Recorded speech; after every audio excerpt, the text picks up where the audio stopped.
Hello, Courageous Leaders Club crew. Oh my God, it's been ages, hasn't it? I'm so sorry that I haven't done a live in here in quite some time. I can't actually remember the last time I did one, but I am back and I am back, getting back into the swing of things. And this thing that I'm going to share with you today, I think is a really important thing for anybody, but I'm going to explain the reasons why I'm doing it. And then we can go through it, and if you've got any questions then please let me know. Hey Jenny, how are you doing? Lovely to see you today. So if you are watching the replay, please say hey, let me know you're watching. If you don't know for any reason who I am Helen Packham. I run the Courageous Leaders Club. I've been a little bit missing in action for a few months, but I'm back in now, and I help entrepreneurs become sought after speakers using the power of storytelling. So that's like the main thing that I do to help people. Hey everybody that's coming on, let me know how you're doing today. Give me a little wave. Lovely to see you all. It's really, really good to have you on. Hey Jenny, lovely to see you. Hey Liz. Hey Richard. Hey Mum. Hey Steve.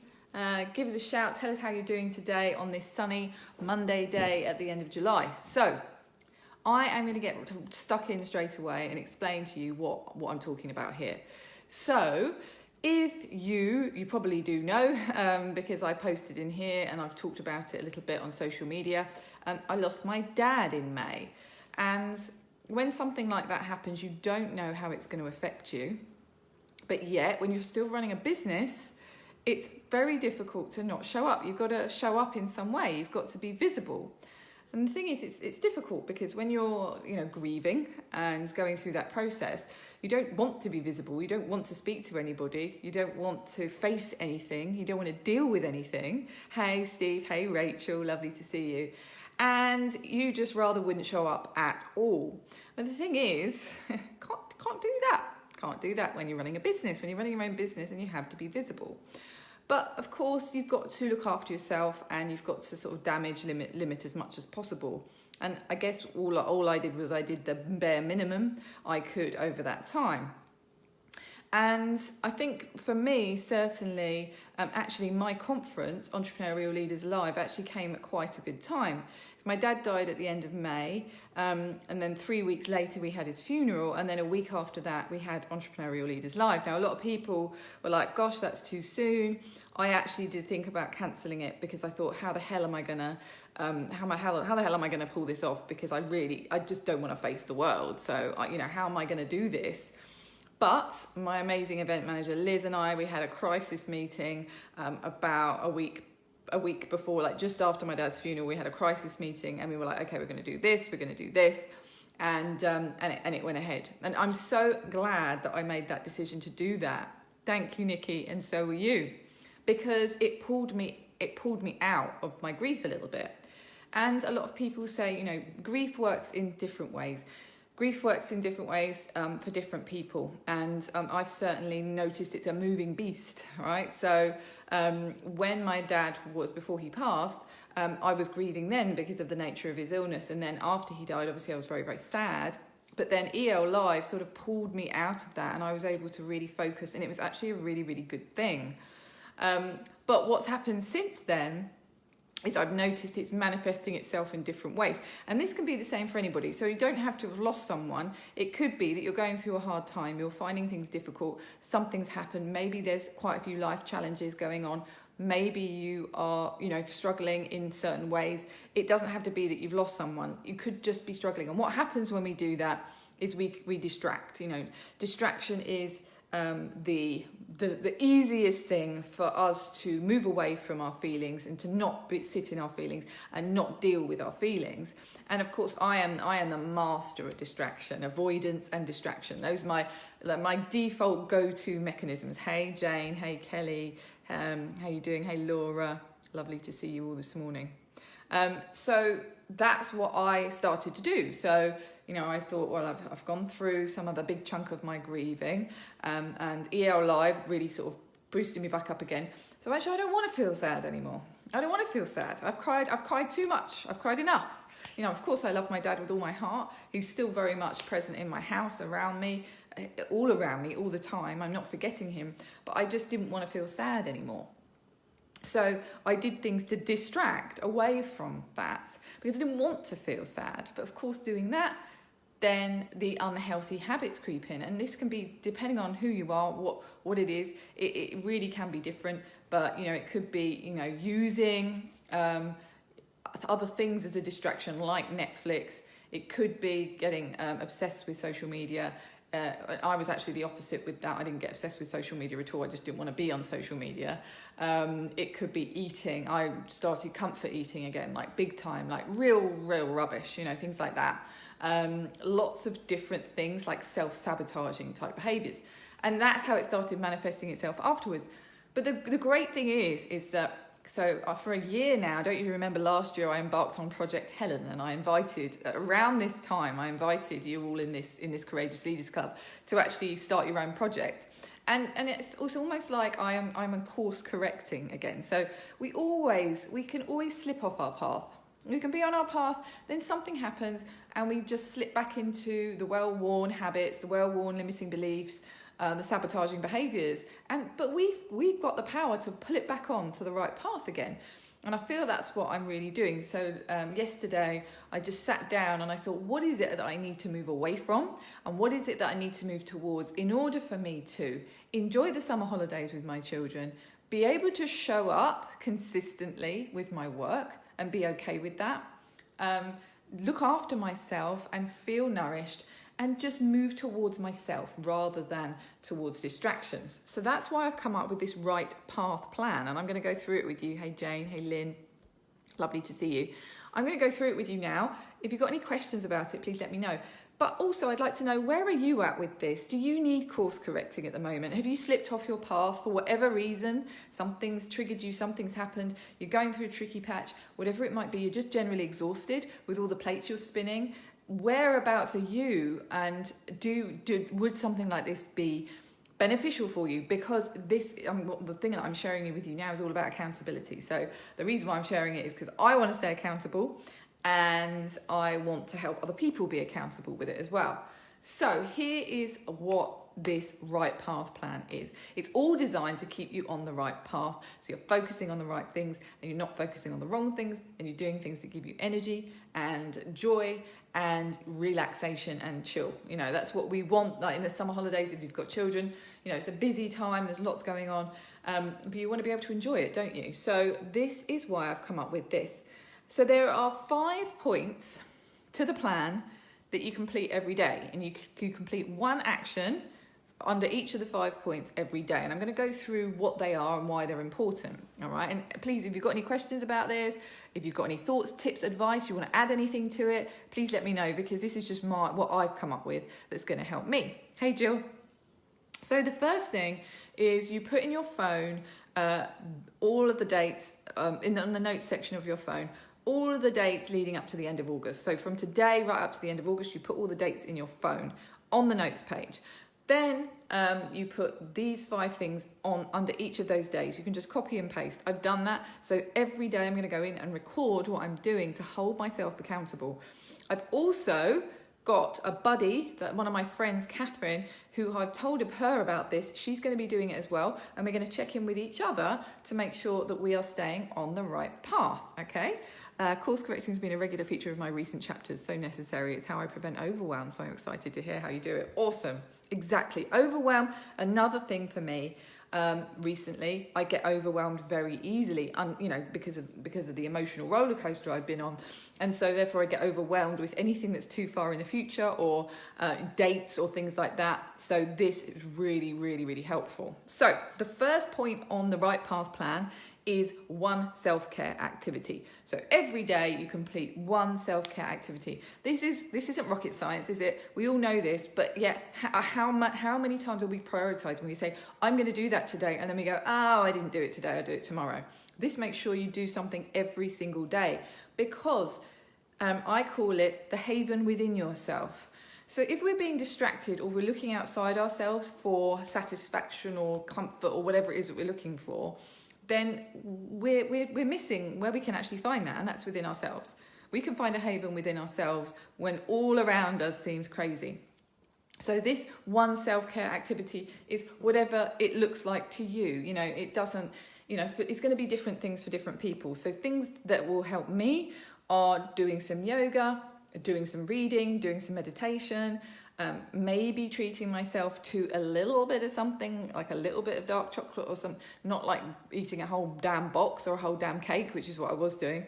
A bath, a massage, a walk on the beach, a swim in the sea, a walk on the downs, like that type of thing, like a walk in nature, connecting with nature. That's like one self-care activity, and I'm going to do one of those every day.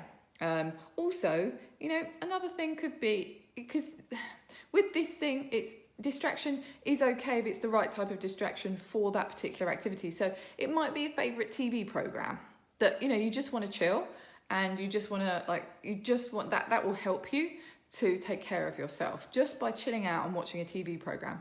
Could be listening to a podcast, whatever it is. One self-care activity every day. Then the second one, this for me is one of the most important ones. So what I found was when I was feeling overwhelmed and I was feeling a bit lost, I disconnected. So I isolated myself. Again, this is just a natural default thing that I do. I think it's better to just deal with it on my own because I don't want to bother anybody else with it, or I can't even fathom talking to them about it. I don't want to talk about it. So you isolate off and you disconnect from the people that mean the most to you, and you disconnect from the people that can help you the most and support you the most. So if you can relate to this, please let me know. Do you isolate when you are going through a tricky time? Do you not reach out? Do you not connect? Do you try and deal with it all on your own? Because point 2 is every day you connect with family and friends in some way. So you might text a friend to see how they are. So asking people how they are is, really beneficial, and it's all, to do with, gratitude and kindness, and of course those can conjure really good feelings. Yes, thank you, Isabel. Hey, how are you doing? Hey, Thomas.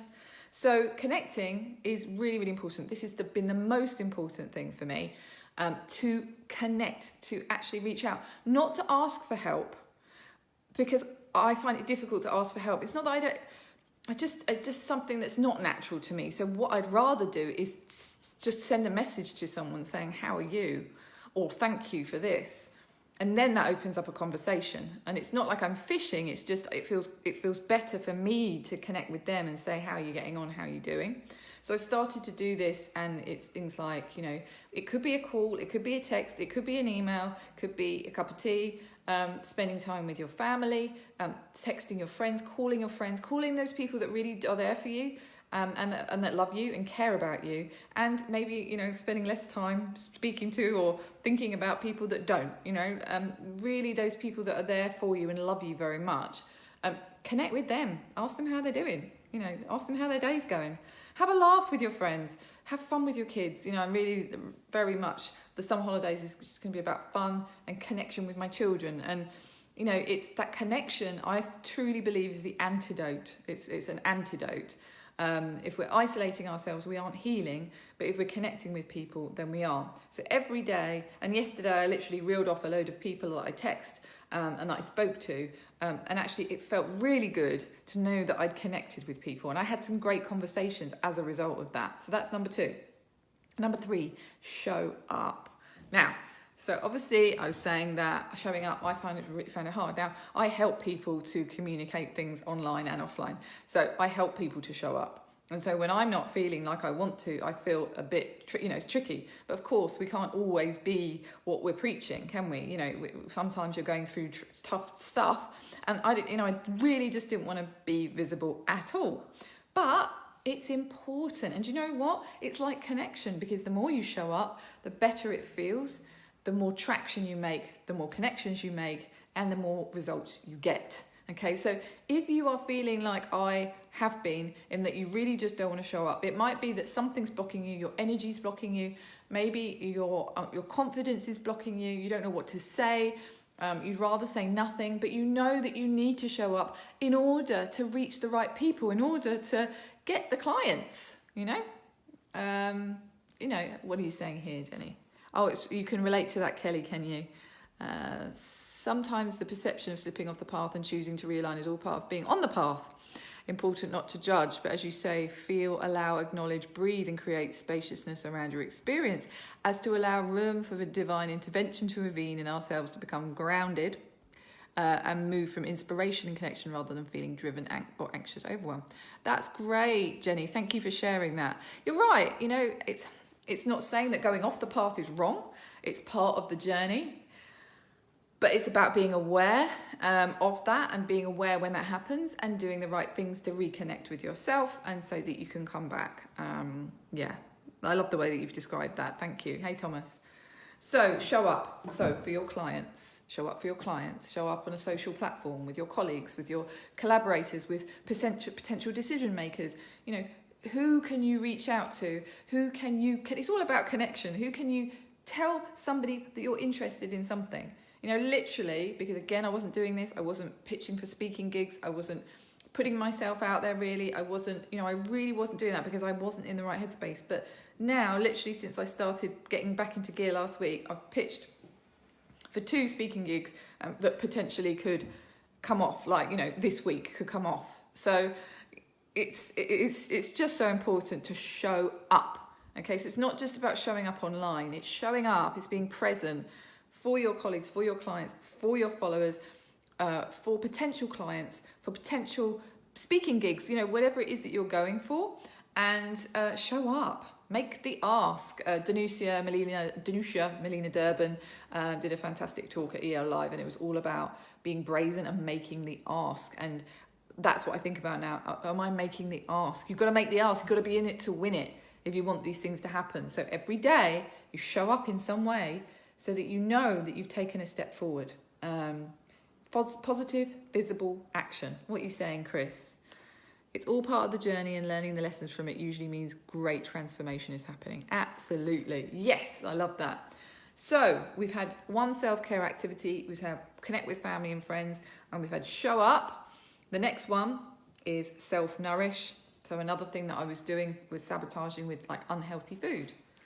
You know, chocolate, cake. My thing's cake. So I eat a lot of cake when I'm not feeling great and I want to distract.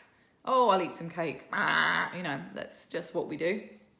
So again, it's thinking about how am I nourishing myself? How am I putting the right things in my body to make me feel better? That's going to be the next point, Nikki. And healthy snacks and meals, tons of water, lots of sleep, prioritising sleep. So what I was doing in the evening, instead of prioritising sleep, I was distracting myself with other things because I couldn't get into a relaxed state, and then I was losing sleep, and it just, you know, it perpetuates, doesn't it? So lots of sleep, exercise, healthy snacks, healthy meals. The odd treat is of course fine, but that's really going to be a focus, just putting the good stuff in my body. And then the 5th point is journal. So Nikki's just said here, so good to write to, get it out of our heads, it frees up space in our minds. So what I did yesterday is I spent about 45 minutes journaling. I'm not going to do that every day, but every day I will write something down. I will let the conscious thoughts just flow out onto the paper, just to free up space, as you've said there, Nikki, and it's anchored to the page, and we can view it differently once it's out. And so that's been another really, really good thing. So let me go over those again. So 1, self-care activity, connect with your family and friends, show up, self-nourish, and journal. Those are the 5 things I'm going to be doing every day. And it just, you know, really doesn't take much to do these things. It's part of the everyday, you know, it's part of your everyday. And it really doesn't have to take long. And I'm committing to doing this every single day from now till the end of August to really create a new behaviour, a new behavioural pattern, so that I'm moving away from those distractions and towards myself. And if this is something that would benefit you, you'll see a post coming in to the Courageous Leaders Club a little bit later on today, where I'm going to list all of this out. And if you're in and if you want to do it, let's hold each other accountable. And put your name on the thread, and you can buddy up with someone who can help you to hold yourself accountable as well. Because, you know, really, ultimately, if we're doing these things, then we know that we can spend time with our loved ones. We know that we are connecting, that we're doing a good thing. We're not ignoring people. We're helping them. We're still, reaching out and offering help to other people. It's not all about our world. We're getting our thoughts out onto paper. It's really important that it's not jammed up in our heads. Journaling is so powerful. There's so much going on in our mind that we're not aware of it unless we sit and let the thoughts flow on paper. Absolutely. And we're all masters of, we can be masters of our own sort of demise, as it were, that we say all these things and then it just doesn't happen, which is why I'm being quite kind of militant about it, quite regimented about it, and saying every day I record on my phone that I'm doing one of these 5 things. I check in with my buddy to make sure that that's happening so that I can keep focused on the right things, the most important things, not be distracted by things that don't matter, by people that don't care about me. Focusing on the right people, focusing on the right things, love, connection, kindness. It's all really nourishing, as well as the healthy stuff that you're putting in your body. So that's what I'm going to do. And I wanted to share it because, I don't know, I think everybody has a hard time. Everybody struggles with things. And sometimes we just need maybe a new idea or a new way of doing something, or, whatever it might be. Sorry, message just came through there. That we can do something that might change how we're thinking at the moment. That's certainly what I'm doing. Life is hard, things happen, curveballs get thrown, whatever they are. It could be absolutely anything, but we can keep going. And yes, going off the path is part of the process. Understanding what happens is part of the process. I think for me, it's taken a good long while for me to realise that actually I can recognise it really quickly now when I'm doing it, and I can do stuff to pull myself back. Whereas time was when I wouldn't have noticed it at all, and I've gone and gone and gone and gone and gone, and then maybe burnt out, or something else would have happened. I would have imploded, or something. But it's I've done a lot of work on this in the last year with my coach Katie Phillips, and she's awesome. So this is why I think it's really important to do now. So let me know what you think. If it's something that you'd like to get involved with too, then that's cool. When the post comes out later, just pop your name below, just say yes, I'm in, and I will be checking in periodically to make sure that we're all following this and how it's helping. For me, the connection is the big thing, and if I'm doing that, then I know I'm feeling better, and I'm definitely focusing on the right things. So that's that, guys. I hope you found that helpful. I will be back in here a lot more. I've got big plans, got big changes coming. I've been niching down. I've got new services. I've got new things coming. I've got new and exciting things that I'm doing. There will be changes to the Courageous Leaders Club in terms of focus, but I will be announcing that. But I'm going to be back in here. I'm going to be re-engaging with you all. I'm going to be delivering value around how you can become sought-after speakers. If that's something that you want, then stay tuned, because I've got a lot more of that coming your way. In the meantime, have an awesome, awesome day. Thanks, Nikki, and I will see you all soon.